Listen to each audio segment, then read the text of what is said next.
Hello everyone. तो आज मैं एक बहुत ज़्यादा इंपॉर्टेंट टॉपिक के बारे में बात करने जा रही हूँ, जो कि है व्यक्तित्व मापन की विधियाँ। और इनसे बहुत ज़्यादा क्वेश्चन तो नहीं, बल्कि एक दो क्वेश्चन ज़रूर आपको मिलेगा एग्जाम में देखने के लिए। तो मैं जल्दी से डिस्कस कर देती हूँ कि ये पूरा टॉपिक है क्या। तो व्यक्तित्व मापन की विधियाँ जो होती हैं वो कितने प्रकार की होती हैं? दो प्रकार की होती हैं, प्रक्षेपी विधि और अप्रक्षेपी विधि। प्रक्षेपी विधि भी 5 प्रकार की होती है, जिसमें TAT, TAT, CAT, IBT, SCT and FWAT होता है। ठीक है। और अप्रक्षेपी विधि भी 2 प्रकार की होती है, जिसमें होता है आत्मनिष्ठ, व्यक्तिनिष्ठ विधि या वस्तुनिष्ठ विधि। आत्मनिष्ठ विधि में आत्मकथा कही जाती है, व्यक्ति इतिहास विधि कही जाती है, साक्षात्कार यानी कि इंटरव्यू लिए जाते हैं, और प्रश्नावली मतलब प्रश्न किया जाता है। और वस्तुनिष्ठ विधि में होता है समाजमिति विधि, कार्य निर्धारण, शारीरिक परीक्षण और निरीक्षण। इसमें सबसे ज़्यादा जो इम्पोर्टेंट है वो है TET, CAT, IBT, SCT and एफडब्ल्यूएटी। इनसे क्वेश्चन जरूर देखने को मिलता है एग्जाम में। तो चलिए देखते हैं ये है क्या। तो टैट का फुल फॉर्म क्या होता है? थर्मेटिक अप्रिसेप्शन टेस्ट। तो टैट का फुल फॉर्म क्या होता है? थर्मेटिक एप्रिसेप्शन टेस्ट, मतलब कि प्रासंगिक अंतर्बोध परीक्षण। ठीक है, प्रासंगिक अंतर्बोध परीक्षण। और इसमें जो कार्ड होते हैं उनकी संख्या होती है 31। और ये जो विधियां हैं ना, ये व्यक्तित्व के मापन के लिए इस्तेमाल की जाती हैं। ठीक है। इसमें जो कार्ड यूज होते हैं वो होते हैं 31 कार्ड का यूज होता है।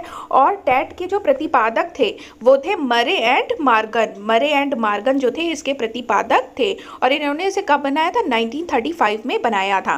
ठीक है। और टैट का जो परीक्षण किया जाता है, व्यक्तित्व मापन का जो ये परीक्षण किया जाता है, ये 14 वर्ष से ऊपर के बालकों पर किया जाता है। ठीक है। तो ये जो टैट है ये क्या है? व्यक्तित्व मापन की एक विधि है। और टैट का फुल फॉर्म है थर्मेटिक एप्रिसेप्शन विधि, और इसको हिंदी में बोलते हैं प्रासंगिक अंतर्बोध परीक्षण। और ये इसमें जो है 31 कार्ड का यूज किया जाता है, और 14 वर्ष से ऊपर बालकों के लिए इसका यूज होता है। ठीक है। इतनी बातें आपको याद रखनी है। अब बात करते हैं कैट के बारे में। कैट का फुल फॉर्म क्या होता है? कैट का फुल फॉर्म होता है चिल्ड्रन एप्रिसेप्शन टेस्ट, बाल सम परीक्षण। ठीक है। इसमें 10 कार्डों का यूज किया जाता है, और इसके जो प्रतिपादक थे वो थे लिथोपोल्ड बेलोग। ठीक है। इन्होंने 1948 में कैट का प्रतिपादन किया था। और ये जो कैट है इसका यूज किया जाता है 3 से 11 वर्ष के बालकों के व्यक्तित्व मापन के परीक्षण के लिए। ठीक है। अब हम बात करते हैं आईबीटी के बारे में।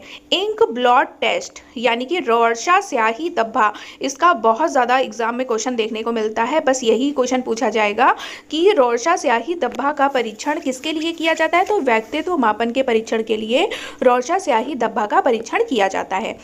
ठीक है। और इसके जो प्रतिपादक हैं वो कौन है? हरमन रोर्शा इसके प्रतिपादक हैं। इसमें 10 कार्डों का यूज किया जाता है, और इसमें 5 पूरे काले सफेद और 5 विभिन्न रंग वाले कार्ड का यूज किया जाता है। कितने? इसमें 10 कार्डों का यूज होता है। ठीक है। कितने कार्डों का? 10 कार्डों का इसमें यूज होता है। अब देखते हैं एससीटी के बारे में। एससीटी क्या होता है? सेंटेंस कंप्लेंट टेस्ट, मतलब वाक्य पूर्ति परीक्षण। वाक्य पूर्ति परीक्षण समझ में ही आ गया होगा, वाक्य को पूरा करने का परीक्षण। ठीक है। सेंटेंस कंप्लेन टेस्ट, वाक्य पूर्ति परीक्षण। और इसके जो प्रतिपादक थे वो कौन थे? वाइन एंड टेलर थे।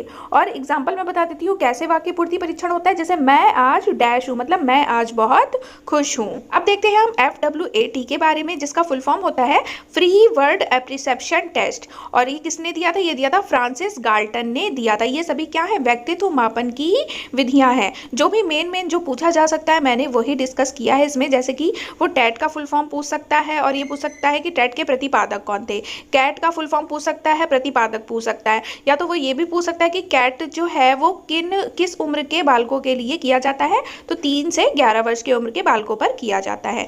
ठीक है। अब हम देख लेते हैं निरीक्षण विधि के प्रतिपादक। जो इंपॉर्टेंट पॉइंट है वही मैं डिस्कस कर रही हूँ। निरीक्षण विधि के प्रतिपादक कौन है? वॉटसन है।